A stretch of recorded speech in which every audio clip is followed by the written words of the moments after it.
Abot sa 80 pamilya na wala ng tirahan sa sunog sa Santa Rosa, Laguna. Reklamo ng mga apektadong residente, sira raw ang fire truck ng kanilang barangay at mga tauhan nito. Hindi pa raw alam kung paano gamitin. Saksi si Cesar Apolinario. Dahil sa lakas ng hangin, mabilis na kumalat ang sunog na sumiklab sa barangay Dita, Santa Rosa, Laguna mag-aalas 11 ng umaga. Gawa sa light materials ang may 50 bahay na nasunog. 80 pamilya ang apektado. Sugatan ang 3 residente. Pero si Aling Nimpa, hindi lang bahay ang naabot, kundi pati pinagkakakitaang junk shop. Pero may mga natira pa ako.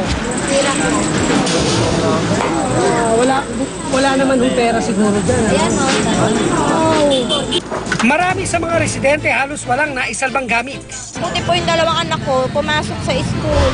Yung isang anak mo nandito? Opo. Wala nga po, nakahubad baro kasi bagong ligo eh. Wala talaga kami nakuha kahit isa. Kahit isang gamit? Wala po talaga. Reklamo ng ilan, Pagtakbo ho ng barangay, wala ho raw tubig ang bumbero ng barangay. Sino nagsabing walang tubig? Doon sa barangay po, may walang tubig, sira. Hindi ho dapat lumaki ng ganito yung sunog. Kung antemanong lokal ng barangay natin alerto sa ganitong yung sakuna. sa barangay hall, nakita namin ang mukha pa namang bagong fire truck pero sira na pala ito.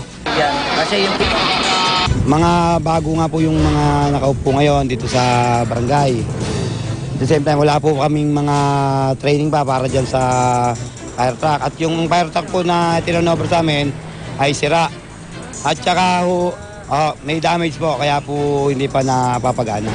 Nangako naman ang barangay na agad ipapaayos ang fire truck.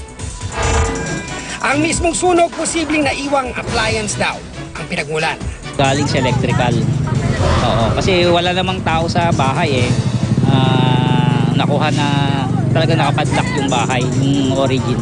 Cesar Apolinario ang inyong saksi.